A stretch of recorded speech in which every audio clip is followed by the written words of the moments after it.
Bom dia, turma! Hoje nós vamos falar sobre a atmosfera e suas dinâmicas. Esse capítulo aqui. A Terra, ela vem passando por um processo de evolução durante seu desenvolvimento. A camada de gases que a reveste sofreu alterações até atingir a composição e as dinâmicas atuais. Essa camada denomina-se atmosfera e é fundamental para a manutenção da vida no planeta, pois seus fenômenos eles interferem diretamente no cotidiano do ser humano. Em razão da importância da atmosfera, cientistas do mundo todo a estudam para compreender seus fenômenos e sua composição. As camadas da atmosfera, ela tem uma composição de oxigênio de 21%, argônio de 0,9%, outros gases 0,1%, que é o dióxido de carbono, metano, vapor d'água, o hélio e assim por diante. E o nitrogênio, que é 78%. Aqui na página 3, nós temos uma bexiga que mostra até o desenho da atmosfera, o tanto que ela é importante para todos nós. Aqui, logo na página 4, ela tem uma afirmação. A temperatura média da Terra é de aproximadamente 15 graus centígrados. Sem a atmosfera, a temperatura média da Terra seria de menos 15 graus. Então, olha como a atmosfera ela é extremamente importante para a nossa sobrevivência. Porque já pensou, sem ela, menos 15 graus, como é que nós íamos sobreviver a uma temperatura dessa? Então, ela é bem importante. A atmosfera, ela apresenta características que variam conforme a sua distância em relação à superfície terrestre. Em diferentes altitudes ocorrem fenômenos distintos e observa-se uma composição própria de gases também. De acordo com esses fenômenos e características, e para fins de estudo, a atmosfera foi organizada em camadas.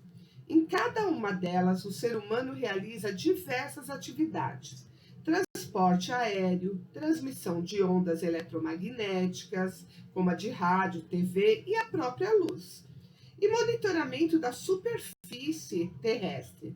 A imagem seguinte, que tem aqui na página 4, ela representa a camada dessa atmosfera, que é essa daqui, olha.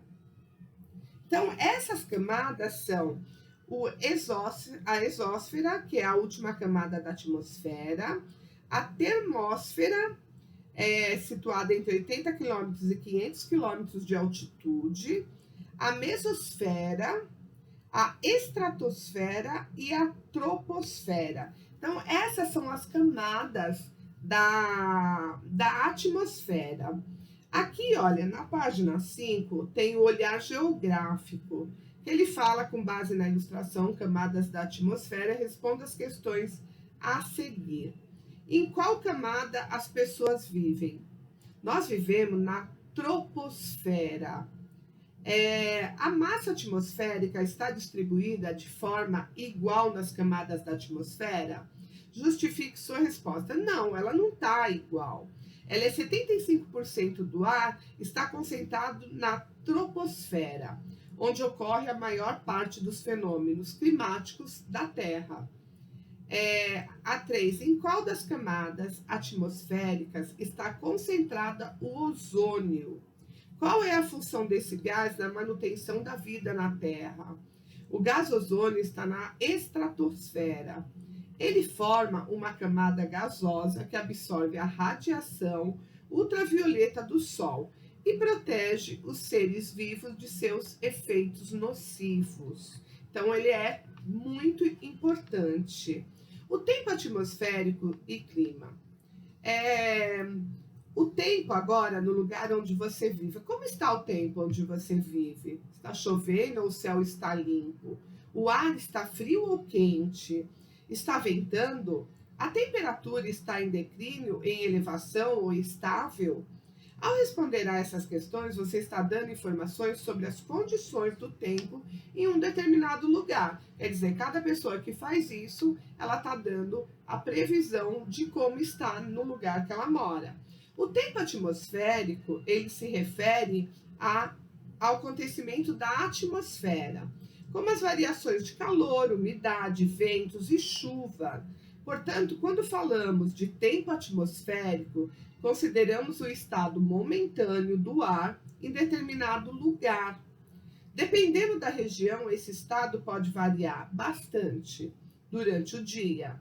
Aqui embaixo, na página 5, ela tem, como se fosse um diálogo, uma conversa entre a Clara e o Luiz. Oi, Clara, tudo bem? Oi, Luiz, tudo bem? E você? Tudo, conversei com meus pais e eles disseram que posso passar as férias de julho com vocês aí em Manaus. Legal, vamos adorar. Viu que tipo de roupa eu devo levar? Aqui em Campo Largo faz frio em julho. E aí? Aí o Luiz responde: Ah, tranquilo, traga apenas roupas de calor. Aqui em Manaus praticamente não faz frio em nenhuma época do ano. Nossa, que legal! Bem, vou nessa, prima. Tenho prova de gel amanhã. Nos falamos. Tenho prova de gel amanhã. Tenho prova de geografia. E amanhã nos falamos. Não vejo a hora de as férias chegarem. Até, fui. Então, isso daqui seria um diálogo de WhatsApp, né? Entre dois primos, onde a prima vai passar férias de julho lá em Manaus. E ela queria saber como é que estava o tempo para ela poder levar as roupas apropriadas.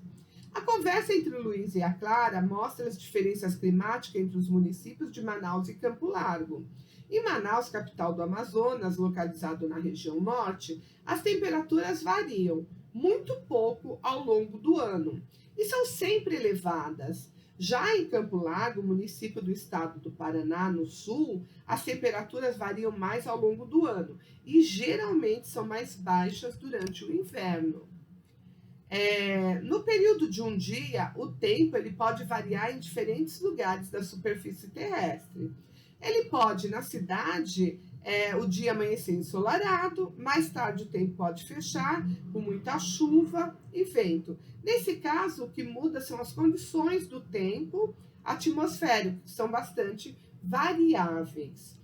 Já para determinar o clima, são considerados os sucessivos estados do tempo atmosférico durante um longo período de observação. Quer dizer, não é só um dia que vai fazer essa diferenciação. No mínimo 30 anos. Após comparar e registrar essas observações, os cientistas classificam o tipo climático de um lugar, porque durante esse período, as ações dos elementos que o constituem se comportam de maneira relativamente constante.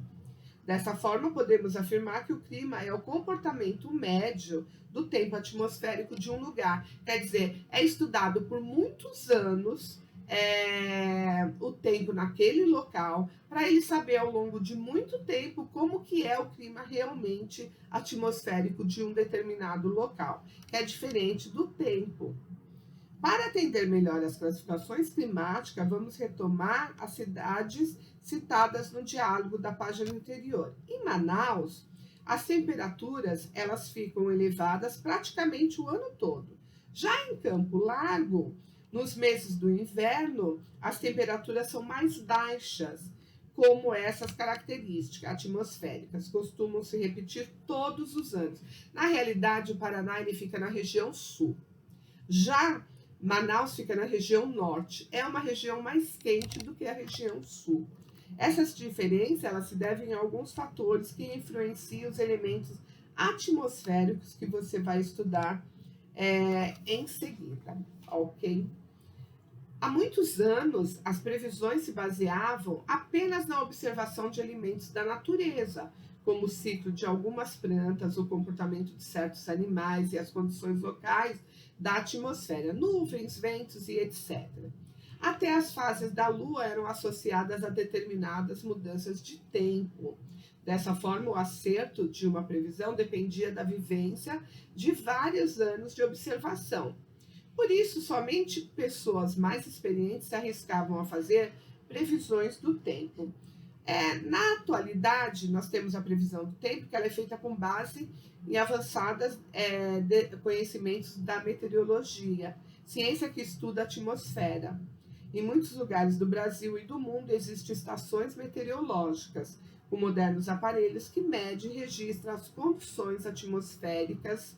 é, e esses aparelhos, eles medem temperatura também. Então, hoje nós temos uma tecnologia que dá para a gente saber como que vai acontecer essas mudanças climáticas e dá para prever até anteriormente se vai haver uma mudança radical, se vai ter algum tornado, se vai ter alguma outra coisa. Hoje já dá para se fazer tudo isso, né? É uma coisa que antigamente isso não acontecia. Na página 8 eles falam da temperatura. A temperatura atmosférica, ela se refere à intensidade de calor que existe no ar e pode ser medida com um termômetro. Em alguns países é indicado em graus Celsius, cuja escala varia de 0 a 100 graus Celsius. Observe a imagem abaixo. Aqui embaixo nós temos na página 8 um termômetro do lado, e esse termômetro ele pode ser medido a temperatura da onde você mora. Por isso que os especialistas, quando você vê na televisão eles dando a meteorologia, olha, para hoje vai chegar até 23 graus, até 30 graus. É porque eles têm termômetro e ele tem equipamento que mede essas temperaturas e essas variações de temperatura. A principal fonte energética ou de calor da Terra é a radiação emitida pelo Sol. Parte dos raios solares atravessa a atmosfera e atinge a superfície terrestre, que por sua vez reflete a radiação solar, funcionando como fonte emissora de calor para a atmosfera. Essa dinâmica é um dos fatores responsáveis pela variação da temperatura na Terra, e aqui embaixo tem uma imagem que representa esse processo. Ó. Essa imagem aqui, com essas setas, ela está falando sobre a emissão de calor que nós temos sobre a Terra. Então, mostra a 6%, a radiação solar é de 100%. Aí tem 6% de radiação refletida pela atmosfera, espalhada no espaço. Nós temos 30% de radiação que é perdida para o espaço, 20% da radiação é refletida pelas nuvens, 51% da radiação solar é absorvida pela superfície, continentes e oceanos, e 4% da radiação é refletida pela superfície, continente e oceano. Você já notou que durante o dia a temperatura geralmente é mais elevada do que à noite. Isso acontece porque o calor é absorvido ao longo do dia e irradia-se aos poucos. Depois que o sol se põe, assim a temperatura atmosférica varia de acordo com as diferentes horas do dia e também com as estações de ano. Agora nós estamos no inverno e isso, a absorção de calor é menor nessa parte do que em outros lugares, porque a Terra, lembra que nós já estudamos a rotação da Terra e tudo? A umidade e precipitações. Uma das características exclusivas da Terra é a presença da água em estado gasoso, especialmente nas camadas mais baixas da atmosfera. O ar que respiramos, portanto, contém vapores d'água, mas 70% desse vapor circula nos primeiros 4.000 metros de altitude na troposfera, que é onde a gente vive. Olha, aqui nós temos um pluviômetro no posto de meteorologia dos Rios das Ostras. Esse pluviômetro, ele também serve como medida para nós sabermos como esse aparelho, na realidade, ele mede a quantidade de chuva que cai em um determinado lugar. Por isso que os meteorologistas eles têm condições de falar o quanto de chuva cai durante um período de julho, agosto, setembro e assim por diante. As chuvas, elas são convectiva ou de convecção. As chuvas convectivas ocorrem quando o ar aquecido se torna mais leve e sobe para níveis mais elevados da atmosfera. Diminui com a altitude a umidade dessa massa de ar. Se resfria e se condensa, provocando a chuva. Esse movimento é circular, o ar quente sobe e perde temperatura. Assim, o vapor água se condensa e se precipita. Daí o nome convecção desse circuito, ok? A gente fica por aqui, na próxima aula a gente retorna com a segunda parte.